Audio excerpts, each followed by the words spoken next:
I don't know about you guys, but I think lately I've been coming down with some kind of fever, and that is Apple fever. I'm just kidding, but I did an unboxing video recently of the iPhone 16 Pro Max, and I felt like my video was done pretty poorly. Maybe I'm a bit too harsh on myself, but I went out today with my iPhone 16 Pro Max and my iPhone 13 Pro Max just to do some testing, compare the two phones, which most people might compare a 15 Pro Max to a 16 Pro Max, but I upgraded from a 13 to a 16, about a 3 year gap. And I did some testing with video, audio, some photos, that kind of thing. And I have some thoughts I wanted to share. So this is kind of like my longer, bigger iPhone 16 Pro Max review, if you will. And we're just gonna go into what I found today, what I did today. So I did go to a shopping center out in North Carolina, and I went to the Apple store to get an accessory that they did not have, which is a USB-C to a 3.5 millimeter headphone jack that I normally would use with my Rode shotgun mic. So here's the cable adapter that I needed. Here's the mic, and here's a Ulanzi phone grip or pro grip, whatever you want to call it. It is MagSafe, so you put the phone in the back here, and it has a shutter button on the top to take photos with. I know I'm very clumsy right now with it, but just to get on track, holding it like so. Shutter button in the front. The flashlight is movable with MagSafe. Just take it out. You can, of course, extend it as I've shown. I've shown this before in my channel, but just real quickly to get it out there, I use this for my video testing, as well as another Ulanzi selfie stick tripod thing that my other phone, my 13 Pro Max, is currently attached to. So I did do some comparisons with the two devices just to see how it differs with audio and video, and we're gonna go into that right now.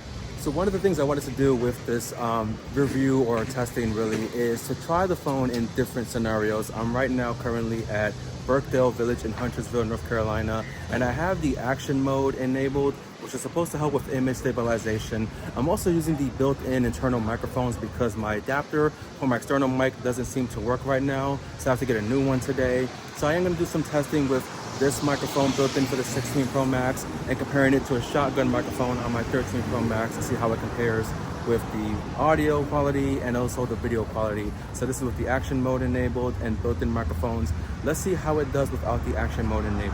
So once again, I am using the built-in microphones for the iPhone 16 Pro Max, and I will be checking out the quality of the audio once I'm done in editing, and also changing the settings of the audio with the new audio features for the iPhone 16. But I am recording now without the action mode enabled to see if it is a lot more shaky compared to action mode, and how it compares with image quality, whether it's making the image quality just the same with the action mode turned on, or if it's a bit less good quality. So we're just doing some testing overall and see what we can get with this overall for today, I guess is what I'm trying to say. Now, everything I've shown you so far has been using the rear camera for that video quality, and I would use my Apple Watch to kind of see my frame, and it's not very successful if you can't really see yourself the entirety of the video. So I am using the front facing camera right now just to test quality. Front facing on cinematic mode.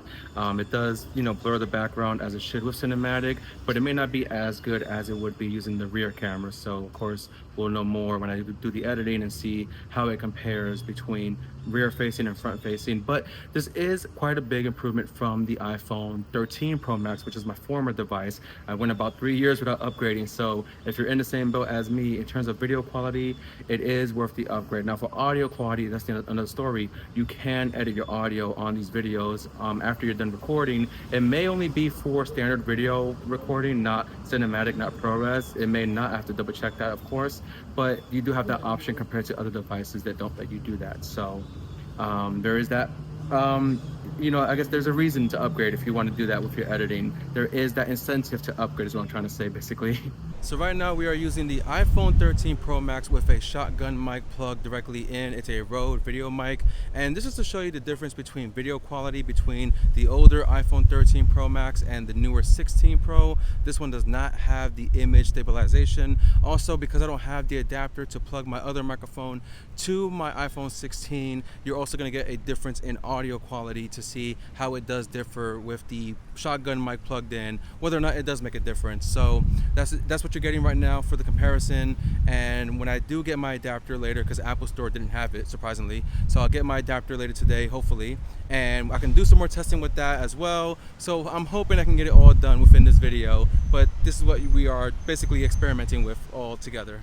Now let's talk about the zoom on this camera, because you can get pretty far with the zoom with the software built in, and it's pretty impressive.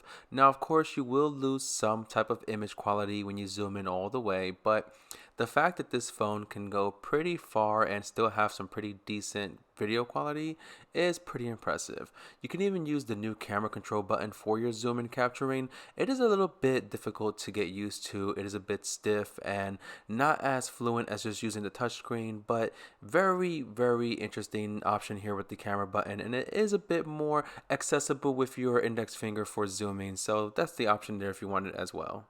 Now, as I mentioned earlier, I'd like to use a phone grip with my photography and sometimes video making, and as you saw there, it is very difficult to use the new camera control to zoom in when you're holding a camera grip like the one that I have, so you are going to default to using the touchscreen to zoom in anyway.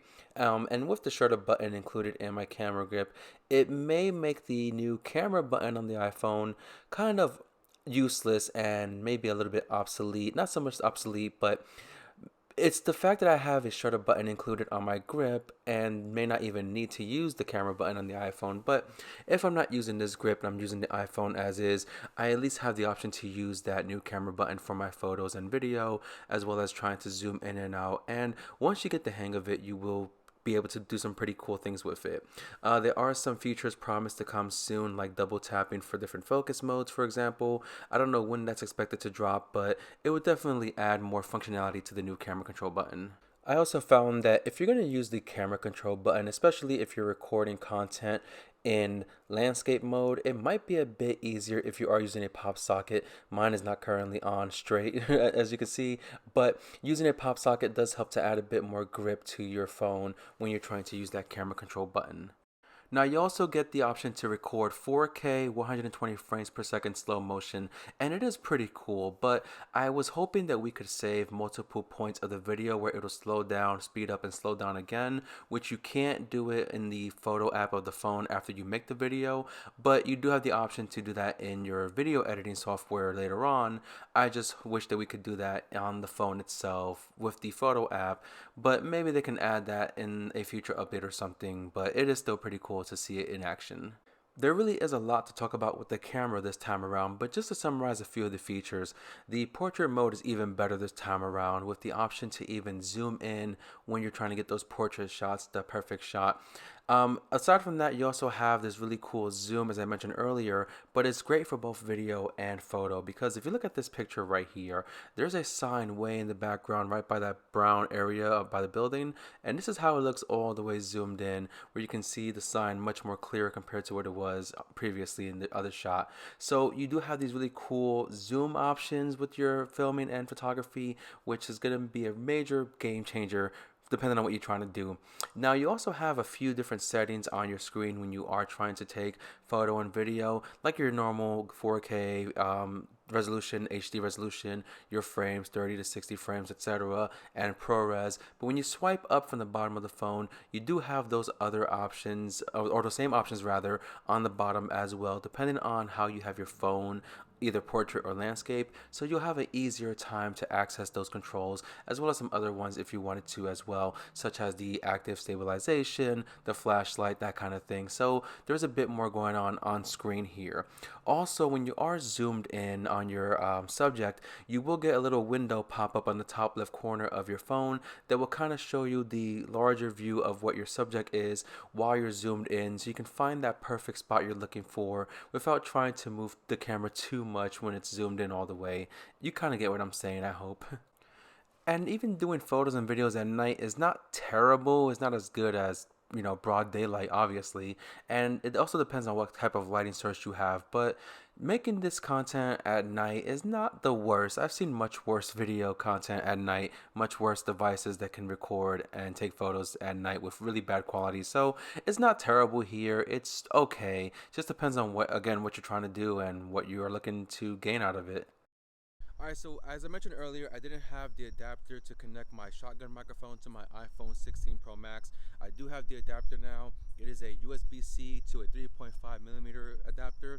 So that's what you're getting for the audio is my Rode shotgun microphone plugged into the iPhone. Now you're probably gonna see a little shadow thing on the corner. That's my light currently. I had to zoom out of the camera so I can actually see myself in frame when I record from the back camera, because of course the back lenses are more powerful than the front lens when you want to make your videos. So this is what you have with video quality late at night in the dark with the light source, you know, kind of shining on me. And I did notice something pretty interesting because I'm not using the active shot right now.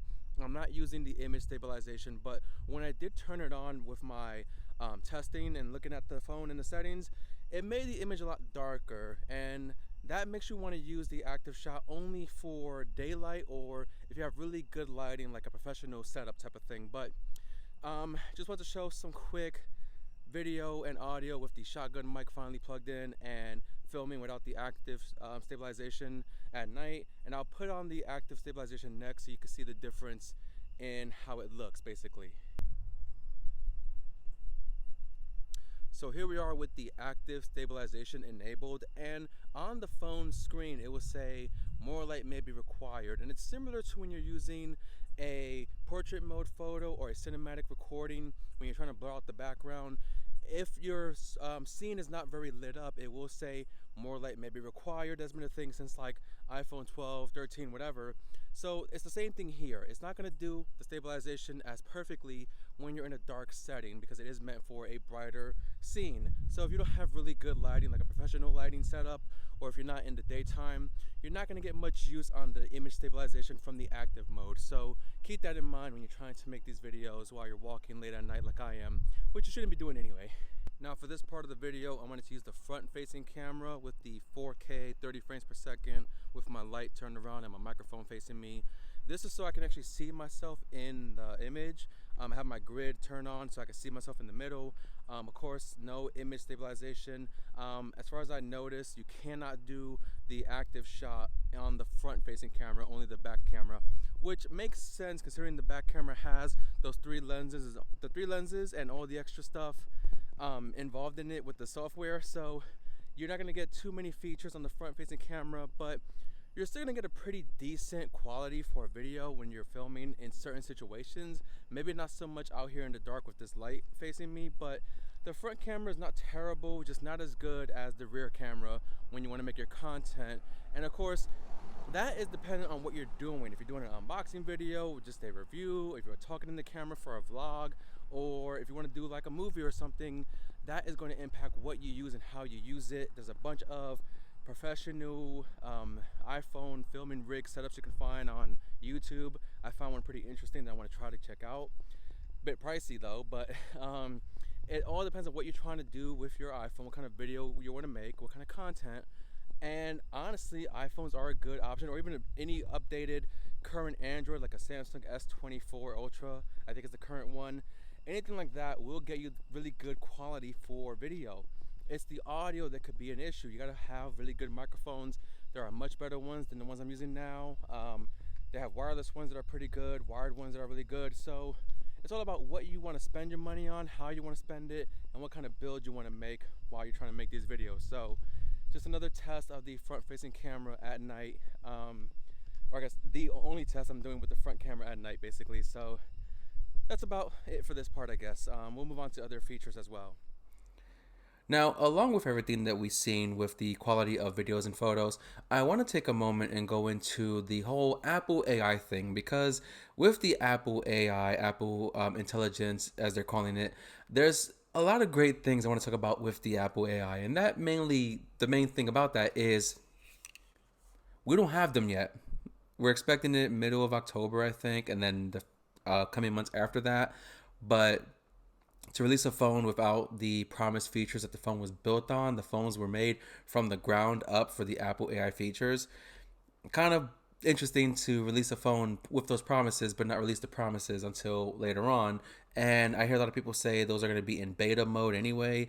I don't know how true that is. It is more so the phone learning as it'll go on. But Yeah, you don't get these features when you get the phone at launch, which was a concern for me, but I really wanted to focus more on the other features of the phone itself, the camera improvements, the new camera button, which I do love and hate. I have a love hate relationship. I think it's a great button. I think it's maybe put a little bit too high on the side of the phone, especially when you're using certain accessories like this camera grip from Ulanzi.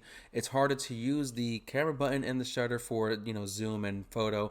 I understand the point of the button is to just take photos with it as itself and not use a shutter button on the grip, but everyone's is different, everyone's use is different, so that could be an issue of the button placement. Some people like it, some people don't. I think it's okay, and of course it's the first iteration of it, so it will just get better over the next few iPhones, like the 17 when it comes out next year. So just keep that in mind. Now, one thing I also want to mention is when it came to video file transferring, I tried to plug in my phone to my Mac to transfer files that way, and it was really complex. You had to import it to your photo album, which is already synced up with iCloud anyway. But with AirDrop, I was concerned about the larger video files taking a long time to transfer, like it does with my 13 Pro Max and my iPad mini. But surprisingly, no, these videos, even though they had ProRes on some of them and would have that larger file size, it didn't take that long to transfer, very quick and easy. So that is also a plus when it comes to transferring your files, and that's pretty cool in my opinion. Now, of course, if you're going to record just using the phone's built-in microphone, you do have the option to change the settings of the mic audio in the Photos app before you export your video. With some sliders, you can choose like a studio mode, or you can choose to have the audio of what's in frame only and adjust the volume of it and adjust the levels of it. It's not perfect. I still rather just use a different microphone option, like my blue snowball microphone here that can plug right directly to my phone with the USB-C cable and I'm sorry, USB-A and a USB-C adapter that I use. That will give you much better audio quality rather than what's built in, which is what I'm doing right now. But you can change the settings there for some fixes if you need it. Maybe you want to remove some background noise like some neighbors, or your central air is running and you want to get that out. So it's cool, and I want to see it get better and better with future updates, because that'll really help me out further with my content when I have those neighbors being noisy sometimes, or I have the central air running, because although it's the fall season, it's North Carolina, it's still hot down here, so we do keep the central air running every day basically. Now, before I get into my final thoughts, I want to touch on two final topics, one of which is gaming. Now, I'm not big on mobile gaming. I rather play my games on a console, but with the new iPhone 16 Pro Max, you do have the option to play some pretty impressive games, both visually and somewhat performance, one of which being what you see on screen, which is Resident Evil 4. You do also have access to Resident Evil 7 Biohazard and Resident Evil 8 Village, as well as Assassin's Creed Mirage. And my understanding is these games would be demos, and then when you get to a certain part, you can pay for the full release, which I haven't done that yet, and I don't think I will, because when you play these games on mobile, I'm using a DualSense controller to play, and I have noticed some minor performance hiccups here and there, some minor screen tearing, but it was so minimum that I am actually quite impressed with how the game is running on the iPhone. Now, again, I'm not a mobile gamer. I don't really play games on my phone at all, and I just wanted to test it out for this video, and it was pretty impressive. I was hoping to test out Assassin's Creed, being that it is a open world game, to see how that runs differently from a game like Resident Evil, but I just didn't really have the interest in playing an Assassin's Creed because that franchise is, kind of dead. But you do have the option to use a Bluetooth controller like a DualSense controller, which you have that option with any phone, but it works really well with these games. It's very responsive. It's not very delayed at all. I didn't notice any delays really, and my only issue with gaming on the phone is with my current eye condition of keratoconus. It was kind of hard to see what's happening on screen unless I'm like really close up to the phone, and I don't have any like special mounts or whatever to do that. I know this game is possibly playable on my Mac, not so much on my iPad, but I do have it for my Xbox, and I might be getting it for my PlayStation for the VR anyway. But if you want to play these games on the go and you have like a Backbone or a Razer Kishi controller, you're gonna have possibly better experience gaming because you can have this phone a bit closer to you by attaching it to those those controllers. Whereas with my option, I kind of had it sitting on a wireless charging with the stand and just kind of playing the game while recording from my other phone just to get that gameplay recording for you guys. But it was a bit difficult for me to see what I was doing from that distance from the phone. But I did pretty good overall, I would say. But that's what I wanted to talk about with gaming. I didn't try a lot of games here, but you can pretty much assume that most games will run pretty good, considering that it can run Resident Evil 4 almost flawlessly. And I say almost, it's really not perfect, but it's pretty damn impressive. And if I'm being honest here, I might be done with the official branded Apple cases because as you see here on my 13 Pro Max, the magnet on the MagSafe case is very weak. But as you will see here on my 16 Pro Max using a third-party case from Amazon, that magnet is very strong. You can see me trying to remove this tripod mount from Moment from my phone, and it takes a lot of strength, not only for that, but also my car charger, my pop socket. It takes a lot. And the kickstand on this case is also very strong and durable, so when I'm watching my media on my phone, I don't have to worry about my phone falling over or falling on its back because that kickstand is really strong. And these cases on Amazon, these third-party ones, they are much more affordable at around 20 bucks or so, whereas the Apple ones are about $50, and you're going to get more bang for your buck with the Amazon third-party ones, especially ones like the one that I have. I'll probably link it in the description for you guys. Stronger magnet for your MagSafe, so you don't have to worry about your phone falling off of your accessories, and that kickstand is just awesome. And 20 bucks versus 50, you really can't beat that price at all. When it comes to whether or not you should get an iPhone 16 Pro Max or just an iPhone 16, because they do have the same chip, they are going to have the same promises for the AI. They both have the camera button. The 16, of course, has more fun colors to use, and the Pro has just the 4 titanium. I think if you have an iPhone 15 Pro Max, you maybe not want to upgrade right now because you won't get that much of an improvement. But if you're like me with an iPhone 13 Pro Max, or a friend of mine told me she's still using the iPhone like 10 or something, like you should pretty much upgrade at that point for something much more recent. Yeah, if you have an older iPhone, yes, by all means you should upgrade for a lot of reasons. Much improved battery life. It'll get you like an all-day battery, whether you're watching videos or on calls or making videos. I made it through majority of the day and got home at about 40% battery, which is not terrible. You do have some other cool features like the camera additions, the slow motion, the image stabilization, the maximum zoom that you get to. That's pretty cool. The action button has been very interesting for me because I was concerned about how I would set that shortcut, and I did mention it in my unboxing video that I would normally keep it for the shutter, the ringer and silent, ringer and silent mode, but I do have it for the flashlight instead, so I can quickly get my flashlight out whenever I need it. And thankfully, Control Center does have the option to just silence or ring your phone through the Control Center right away, real quickly. I love the new changes with the Control Center, which is awesome. So that was pretty cool. I wish that we could map more than one action to the action button, like maybe double tap for one or hold it for another one. That'd be really cool. Maybe they could do that with another update. And that way you can have like ringer and silent on one action button mode, and then like flashlight on the other one, or voice memo on the other, whatever you want to do. So that's pretty cool. Not much else to say going forward. I am trying to get a few more accessories with the new phone because my other one is 3 years old. I do need a newer MagSafe charger puck to be more compatible with the fast charge. I need a new microphone that plugs directly into the phone rather than using the cable and the adapter. But for now, it's fine. Or maybe just get a wireless option for me, like a receiver and the 2 body mics. That'll be an option I can do. Other tripods, other different rigs to make my videos even better. ProRes, doing the whole ProRes 4K 60 does need external storage that will run it, and you need a really good one, which I do. I've seen rigs where you can put it all together in one tripod and have a really cool Iron Man type of mindset thing that you create, and I kind of want to do that. And it's a bit pricey, so maybe that'll be a later video for me when I get everything together. Maybe I get one of them at a time and just wait a few months to do it, but I want to see how it goes. So that's kind of the review for now. For the iPhone 16 Pro Max. So thank you guys for watching this video. I really appreciate it. Don't forget to like, comment, and subscribe to the channel. And I will see you guys on the next one. Peace out.